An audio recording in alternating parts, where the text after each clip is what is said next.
Assalamualaikum warahmatullahi wabarakatuh. Saya Tito Sampurna, MPM 2364009 dari Prodi D3 Akuntansi. Di sini saya akan membacakan sumber hukum Islam yang disepakati.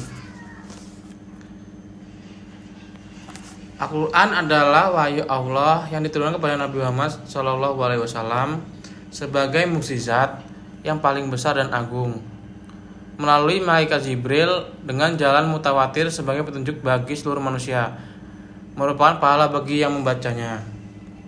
Sumber hukum Islam yang kedua adalah hadis. Melalui hadis inilah yang akan memberikan penjelasan lebih lanjut dari yang tercantum di Al-Quran.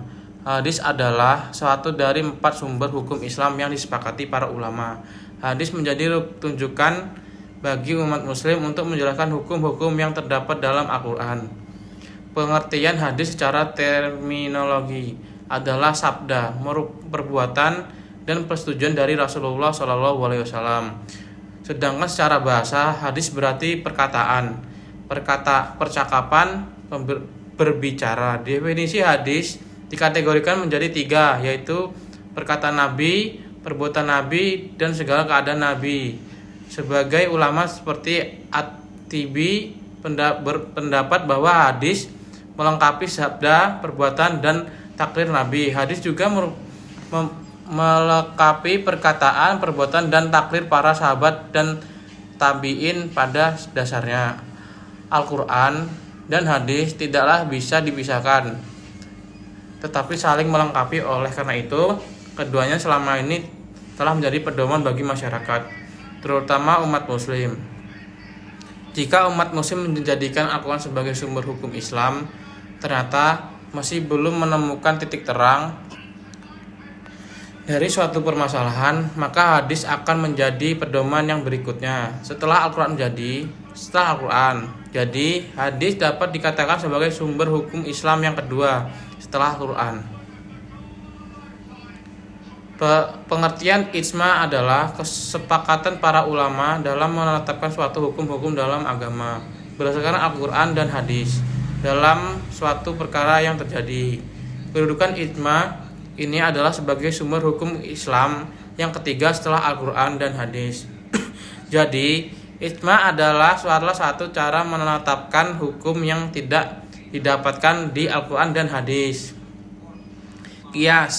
Qiyas adalah penetapan suatu hukum dan perkara baru yang belum ada pada masa sebelumnya, namun memiliki kesamaan dalam sebab, manfaat, bahaya, dan berbagai aspek dengan perkara terdahulu sehingga dihukumi sama. Yang tidak sepakati. Istishab adalah upaya mendekatkan suatu peristiwa hukum dengan peristiwa yang lainnya, sehingga keduanya dinilai sama hukumnya. Hakikat dari istihab adalah tetap memberlakukan hukum yang telah berlaku sebelumnya selama belum ada yang mengubahnya. Jika menuruti konsep istihab, praktik nikah siri dianggap tidak pernah, sebab sesuatu dengan undang-undang perkawinan yang menyatakan bahwa suatu perkawinan baru dinyatakan sah secara hukum negara jika dapat dibuktikan dengan akte nikah melalui percatatan perkawinan. Bukti sah tersebut sekaligus menjadi tanda lahirnya hak dan kewajiban baru pasangan dan suami istri. Maslahah mursalah adalah salah satu dalil hukum Islam untuk menetapkan hukum baru yang belum ada konfirmasinya di dalam sumber hukum Islam, yaitu Al-Quran dan hadis, baik diterima maupun ditolak.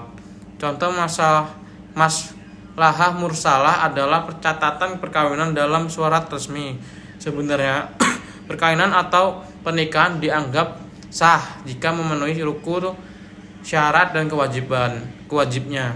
Namun percatatan perkawinan dalam surat yang resmi menjadi maslahah untuk sahnya kegugatan dalam perkawinan, nafkah, pembagian harta bersama dan waris dan lainnya. Mazhabi berarti pendapat seorang bersahabat dan pendapat itu menyebar ke tanpa ada sahabat yang menentangnya. Syad Asy-Syariyah adalah menetapkan hukum larangan atas suatu perbuatan tertentu yang pada dasarnya diperbolehkan maupun dilarang untuk mencegah terjadinya perbuatan yang lain yang dilarang. Para ulama menjelaskan bahwa syariat yang sebelum kita atau syar'u man qablana ialah hukum-hukum yang telah disyariatkan untuk umat sebelum Islam yang dibawa oleh para nabi dan rasul terdahulu dan menjadi beban hukum untuk diikuti oleh umat sebelumnya sebelum adanya syariat Nabi Muhammad SAW. Amal al-Madinah adalah salah satu dalil hukum yang digunakan Malik dalam metode ijtihadnya. Malik adalah seorang mujtahid besar yang lahir, besar, dan wafat di Madinah.